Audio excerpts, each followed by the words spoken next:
함께 교독하도록 하겠습니다. 아닥사스다 왕 제20년 니산월에 왕 앞에 포도주가 있기로 내가 그 포도주를 왕에게 드렸는데 이전은 내가 왕 앞에서 수심이 없었더니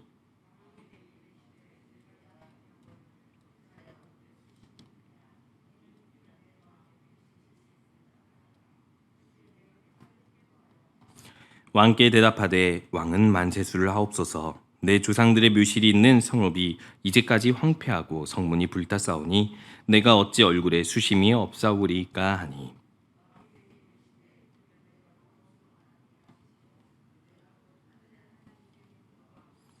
왕에게 아뢰되 왕이 만일 좋게 여기시고 종의 왕의 목전에서 은혜를 얻었사오면 나를 유다 땅 나의 조상들의 묘실이 있는 성읍에 보내어 그 성을 건축하게 하옵소서 하였는데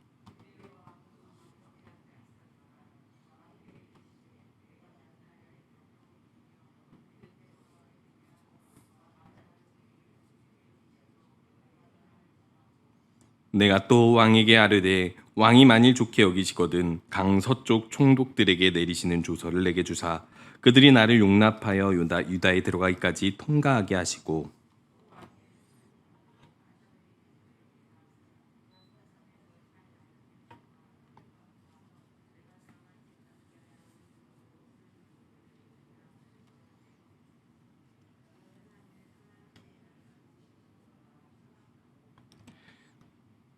군대 장관과 마병을 보내어 나와 함께 하게 하시기로 내가 강 서쪽에 있는 총독들에게 이르러 왕의 조서를 전하였더니 호른 사람 산발락과 종이었던 암몬 사람 도비아가 이스라엘 자손을 흥왕하게 하려는 사람이 왔다함을 듣고 심히 근심하더라.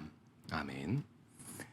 우리가 이스라엘을 흥왕하게 하는 사람이라고 한다면 흥왕이라는 의미를 우리가 어떻게 정의하느냐에 따라 다르겠지만 그런 사람들은 어떤 특징을 가지고 있다고 생각하십니까? 열정이 뛰어나다, 혹은 지략이 뛰어나다, 아니면 기도를 항상 쉬지 않고 하는 사람이다, 혹은 하나님께서 주신 은사가 풍부한 사람이다.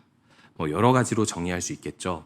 근데 오늘 이야기에서 등장하는 이 산발락과 도비아라는 느헤미야서에서 계속해서 느헤미야의 성벽 재건을 방해하고 막으려 했던 하나님의 대적들이 첫 등장하는데요.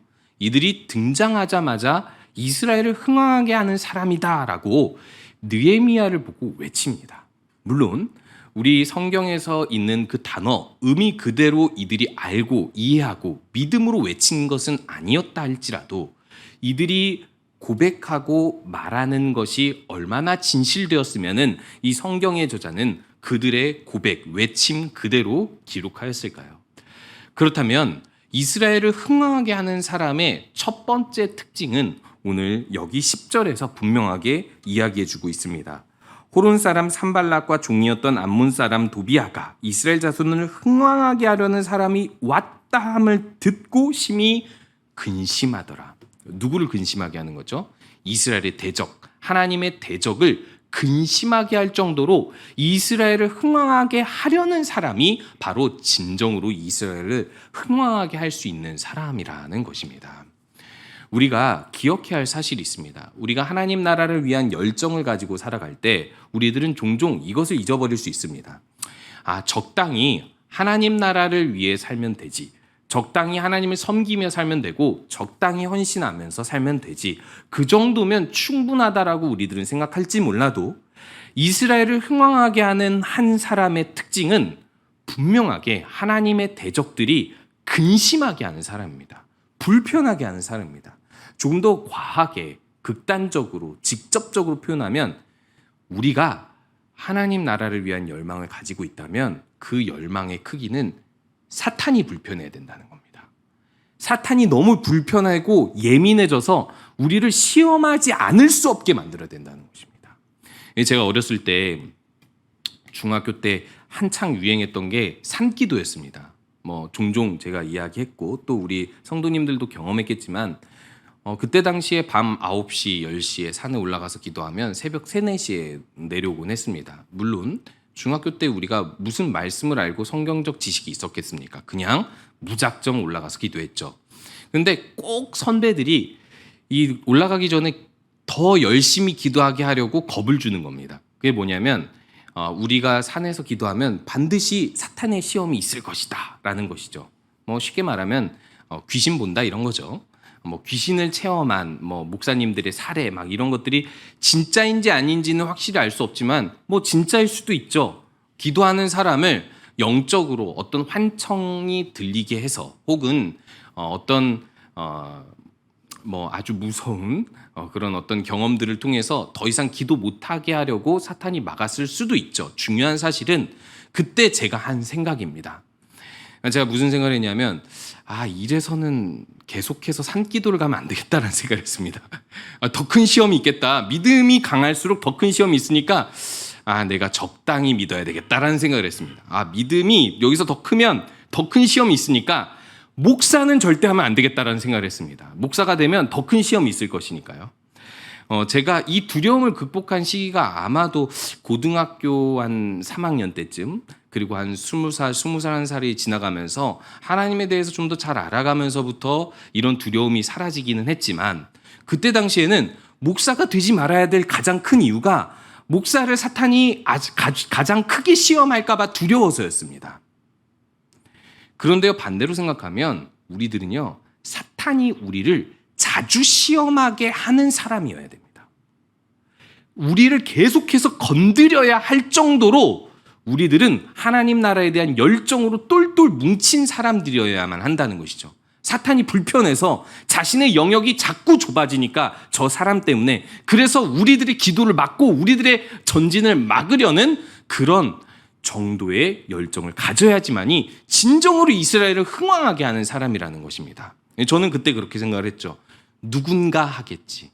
나 아니어도 누군가 목사를 하고 누군가 그 시험을 이겨낼 거야. 나의 이 두려운 것들은 남이 했으면 좋겠어 라고 생각했던 것 같습니다. 우리들은 어떤 사람입니까? 이스라엘을 흥왕하게 할 수 있는 사람입니까? 사탄을 불편하게 할 수 있는 사람입니까? 물론 여기서 오해하지 말아야 됩니다. 사탄이 시험하게 해주세요라고 기도하거나 그것을 바래서는 안 됩니다. 우리들은 예수님께서 가르치신 기도대로 시험에 들게 하지 마옵소서, 이 모든 악에서 구원하여 주옵소서, 하나님께 기도하고 하나님을 의지하고 하나님 주신 승리로 우리 삶을 이끌어야 하지만 제가 말씀드리고자 하는 것은 하나님을 향한 비전과 그 열정이 뜨거워서 사탄, 하나님의 대적들이 불편해할 정도여야 한다라는 것을 말씀드리려고 하는 것입니다. 결국 이 이스라엘을 흥왕하게 하는 사람은 이런 특징을 가지고 있는데 그렇다면 흥왕이란 무엇을 의미하는 것일까요?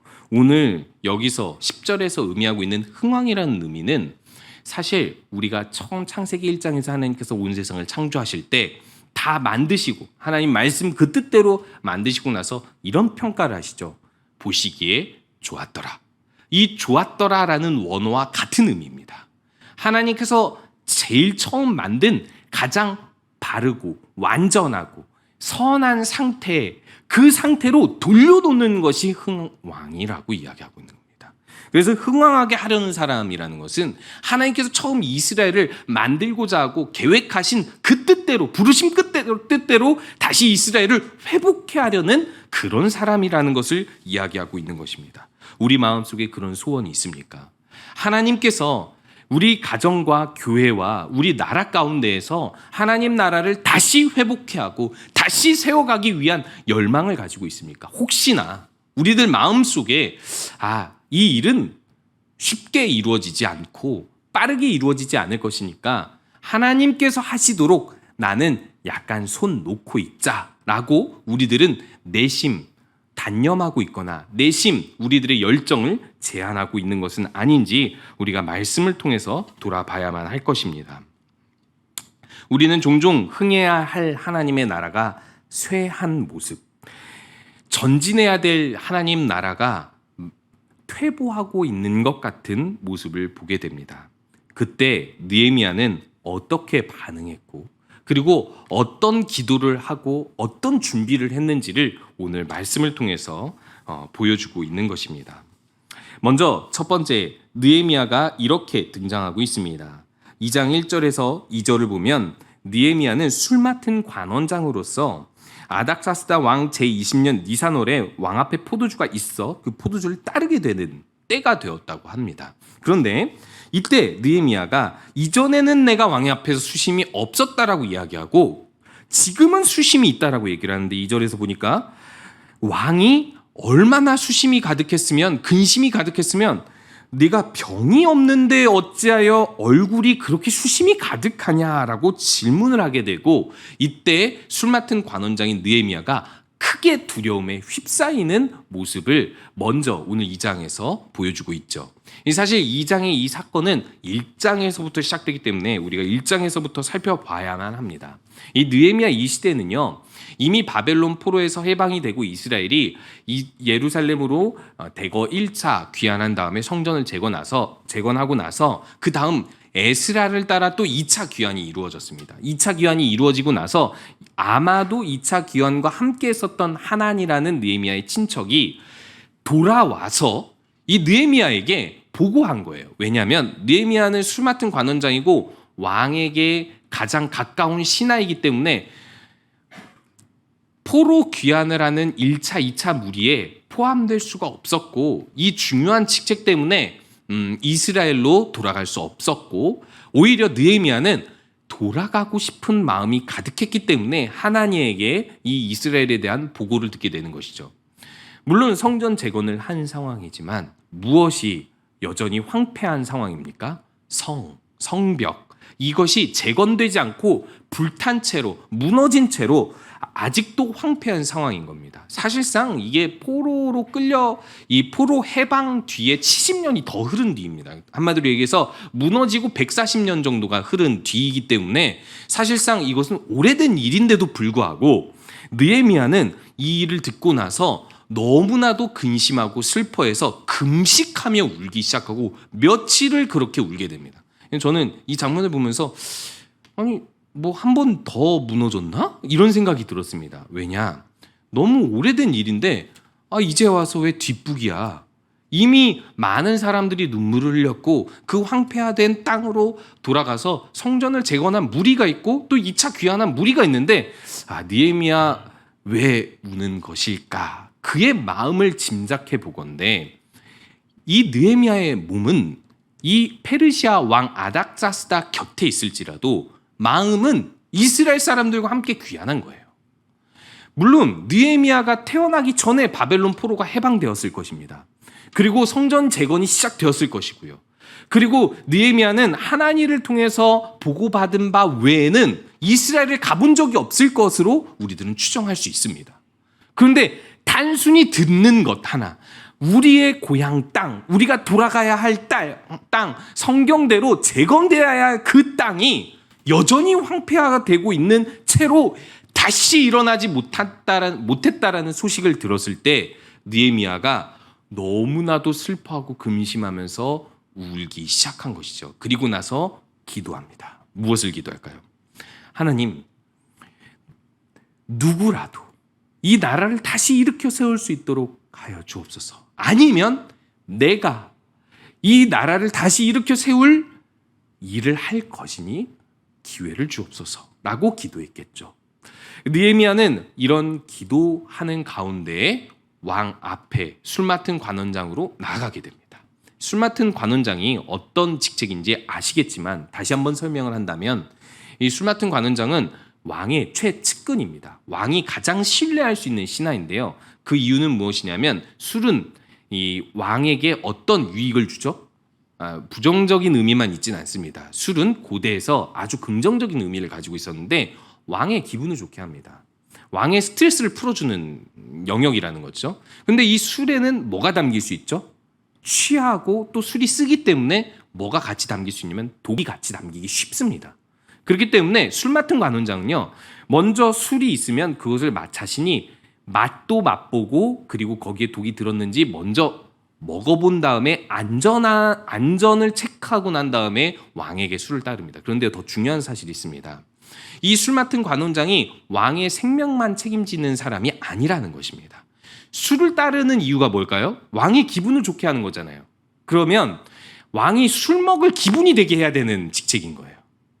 생명만 책임지는 직책이 아니라 감정도 책임지는 직책입니다. 그러면 반대로 한번 이야기해 볼게요.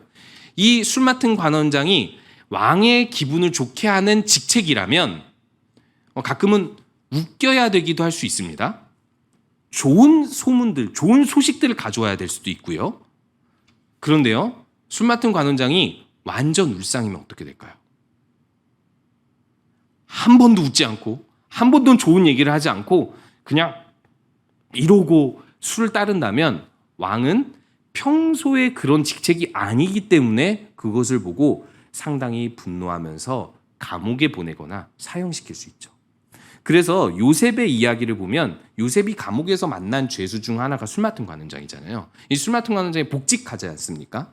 아마도 이 술 맡은 관원장이 그런 영역에서 실수를 했을 것으로 보여집니다. 그렇다면 이 느헤미야는 절대 하지 말아야 될 것이 근심 어린 표정이에요. 저도 가장 못하는 게 근심이 있는데 웃는 거예요. 저는 이게 인위적으로 웃는 걸 잘 못합니다. 그래서 어렸을 때부터 여러 가지 알바를 많이 하려고 다양하게 시도를 했지만 절대 서비스직은 안 갔습니다. 웃어야 되는 직업은 못 가겠더라고요. 저에게 너무 스트레스가 되더라고요. 근데 이 느헤미야는 어떤 상황입니까?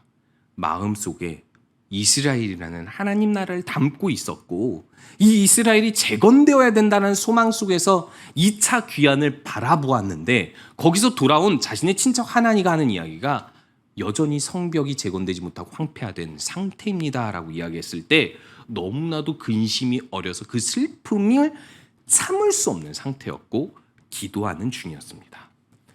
여기서 느헤미야는 어떻게 보면 인간적으로 지혜가 없는 행동을 하고 있는 겁니다. 왕에게 부탁을 해서 이 이스라엘로 다시 이제 그 느헤미야가 가서 성벽을 재건하고자 했다면 왕의 기분을 좋게 하려면 이 표정을 풀었어야죠.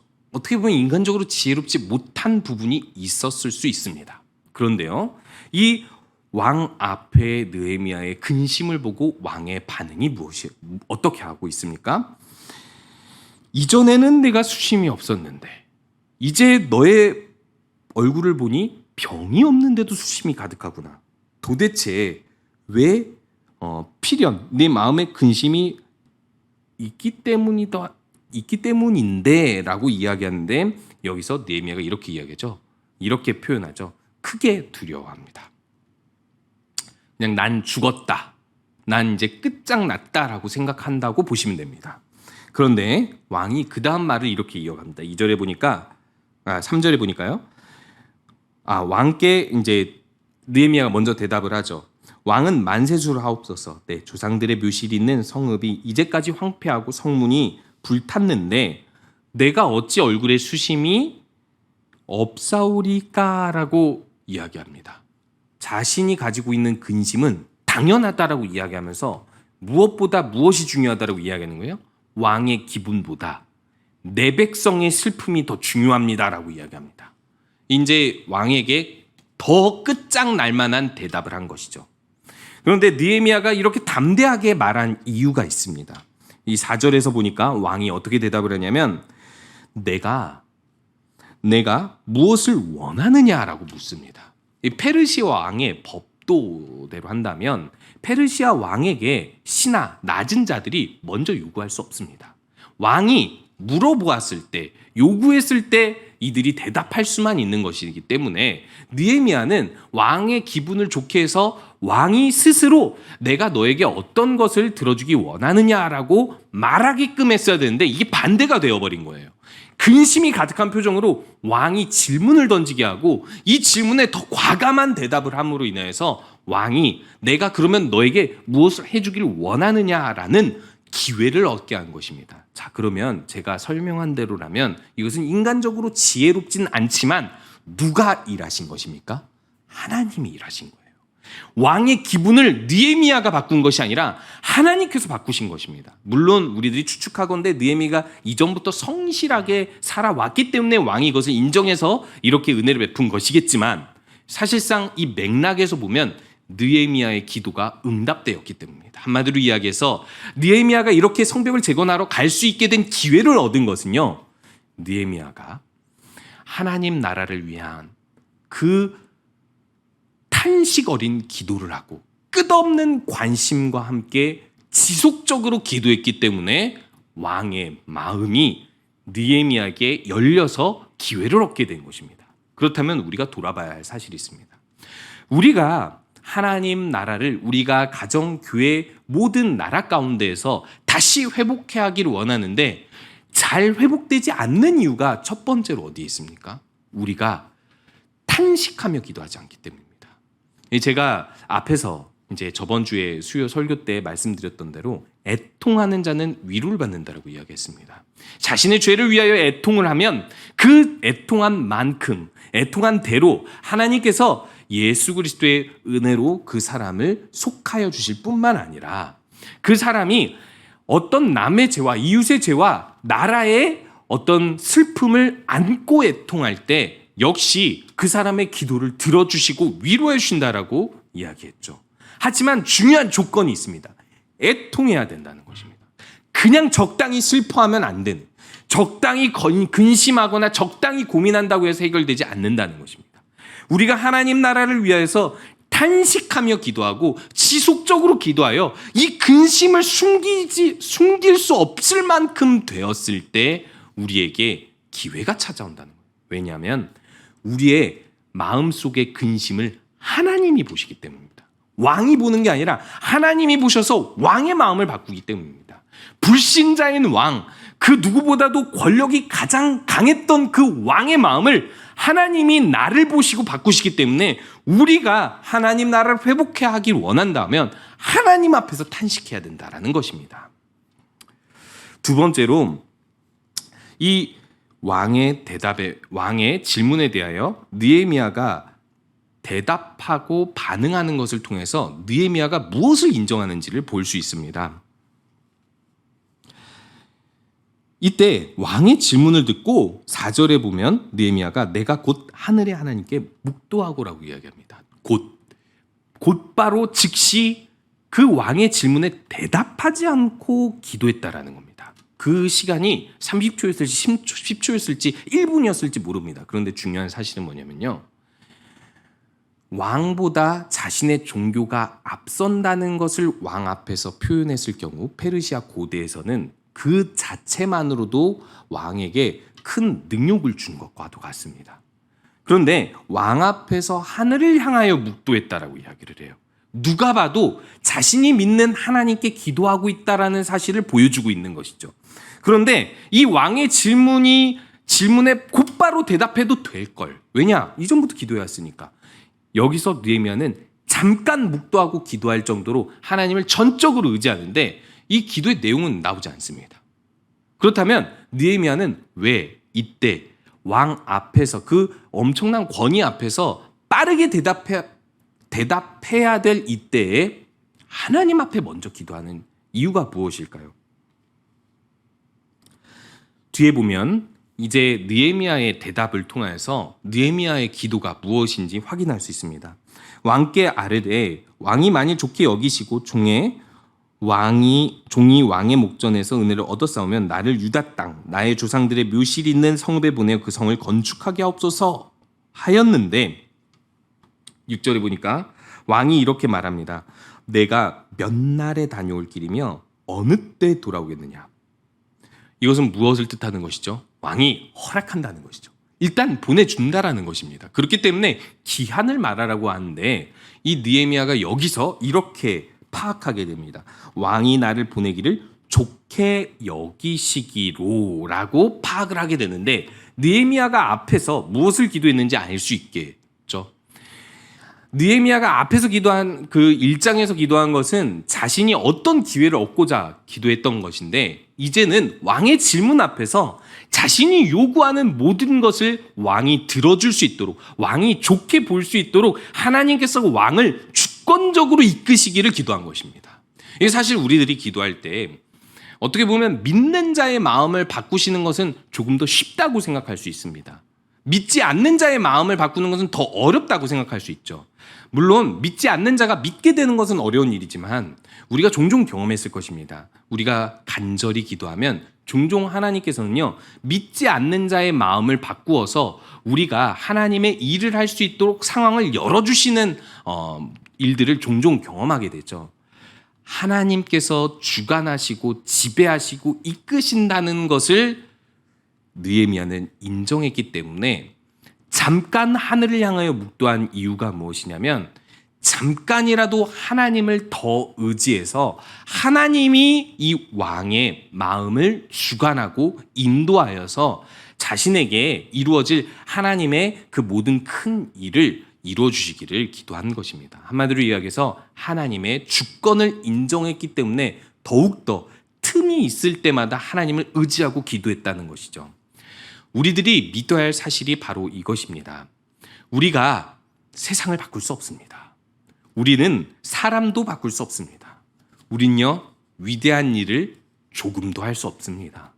하나님께서 기회를 주셔야지만 할 수도 있지만, 기회가 찾아온다고 해서, 이 기회가 있다고 해서 언제든지 성공할 수도 없습니다.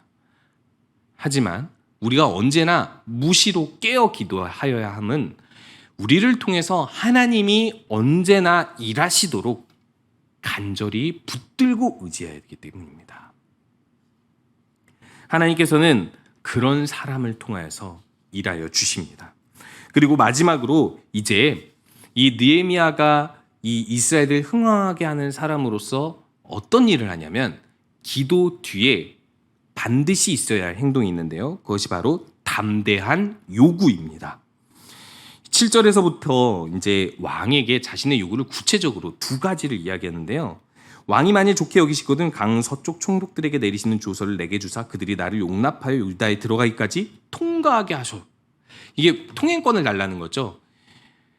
이 당시에는 페르시아 왕이 지배하고 있는 나라지만, 이제 각각의 지역에 이제 총독들이나 분봉 왕들이 있었기 때문에 사실상 그들에 의해서 공격을 당하고 모함을 당해서 죽을 위기에 처할 수 있었습니다. 왜냐하면 이 느헤미야는 고위 관직에 있었고 여러 사람들의 미움을 그리고 경쟁을 받을 수 있는 사람이기 때문인 것이죠. 더더군다나 하나님의 일을 하는 데 있어서 사탄이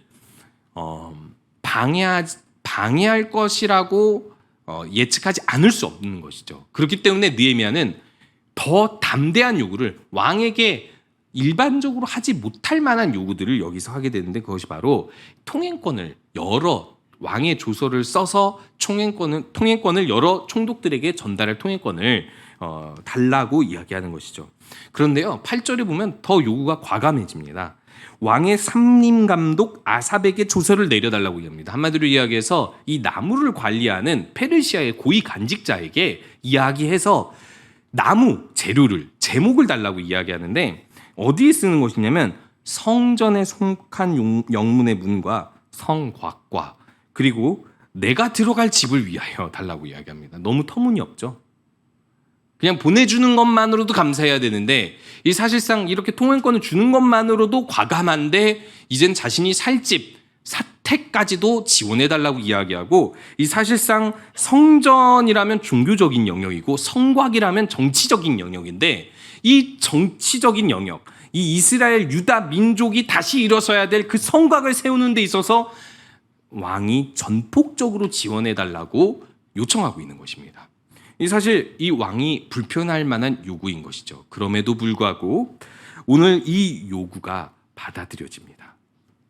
받아들여지는 정도가 아니라 9절에서 보면 요구하지 않은 군대 장관과 마병을 함께 보내주는데, 느헤미야와 함께 군대 장관과 마병을 함께 보내줌으로 말미암아 이 군대를 이끌고 오는 느헤미야의 모습이 상당히 권위 있고, 왕의 친서를 들고 오며 또 여러 가지 이 성전과 성곽을 보완할 만한 재료들을 가지고 오는 이 모든 짐꾼들이 함께 오기 때문에 이 모습만으로도 이스라엘의 대적 산발랏과 도비아를 긴장시키게 만들 수 있다라는 것입니다.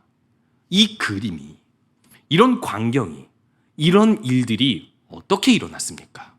느헤미야가 탄식하며 기도하고 하나님께 기회 얻기를 기다렸으며, 하나님께서 기회를 주셨을 때 하나님께서 주권적으로 역사하셔서 자신의 모든 요구를 들어주시기를 무시로 기도하고, 그리고 왕 앞에서 자신의 생명을 걸고 담대하게 요구했기 때문입니다. 가끔 우리는 주저할 때가 있습니다.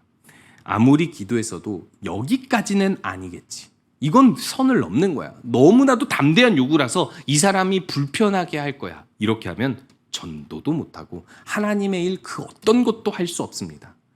조금은 그 사람을 불편하게 하더라도 우리가 담대하게 요구할 때 하나님 나라의 일이 이루어질 수 있는 것이죠. 그렇기 때문에 오늘 이 느헤미야의 기도와 담대한 요구는 결국 산발락과 도비아로 하여금 한 가지를 고백하게 합니다. 이스라엘을 흥왕하게 하려는 사람이 왔다. 예전에는 유다 민족이 이곳에서 흥왕했었는데 그들이 믿는 신으로 말미암아 다윗과 솔로몬 때 우리가 도저히 범접할 수 없었던 부강한 나라였는데 이 유다 민족이 황폐하고 나서 예언대로 다시 일어서기 어려운 것 같더니 유다 족속 중 가장 높은 고위관직에 있는 느헤미야라는 한 사람이 오는데 군대를 이끌고 왕의 친서를 들고 오며 이 모든 작업을 할 수 있는 제목들을 가지고 오니 이 사람이 왔으니 우리들은 이제 끝났다. 이제 우리들이 이들을 방해해야지만이 될 수밖에 없는 그런 불편한 일이 일어났다라고 이들은 이야기하게 되는 것이죠. 우리들의 전진, 우리들의 성장, 우리들의 삶이 이렇게 하나님 나라를 흥왕하게 하고 회복해 하는 사람으로서 온 세상이 저 사람을 통해서 하나님의 일이 이루어진다 라고 고백할 만큼 크게 주님의 뜻을 위하여 나아가는 우리 모든 성도님들 되시기 바랍니다.